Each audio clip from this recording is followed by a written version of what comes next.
সরকার এ বছরের শেষের দিকে নির্বাচন আয়োজন করতে যাচ্ছে বলে জানিয়েছেন প্রধান উপদেষ্টা। বুধবার ঢাকায় রাষ্ট্রীয় অতিথি ভবন যমুনায় জার্মান সরকারের কমিশনার যারা ব্রুন প্রধান উপদেষ্টার সঙ্গে সাক্ষাৎ করতে গেলে তিনি কথা বলেন।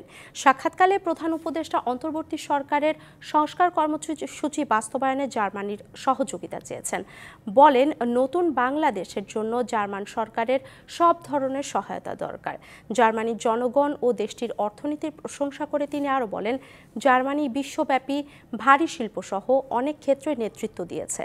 জার্মানির সঙ্গে ঘনিষ্ঠ সম্পর্ক রয়েছে বাংলাদেশের, তবে ভিন্ন মাত্রার একটি বিশেষ সম্পর্ক গড়ে তোলার কথা জানান তিনি। যারা ব্রুন সামাজিক ব্যবসা ও ক্ষুদ্র ঋণ সম্পর্কে ধারণা নিতে বাংলাদেশ সফর করছেন। তিনি অধ্যাপক ইউনূসের নেতৃত্বের প্রশংসা করে বলেন, তার নেতৃত্বে বাংলাদেশ সমৃদ্ধির পথে এগিয়ে যাবে। বৈঠকে প্রধান উপদেষ্টার কার্যালয়ে এসডিজি বিষয়ক মুখ্য সমন্বয়ক লামিয়া মোর্শেদ উপস্থিত ছিলেন।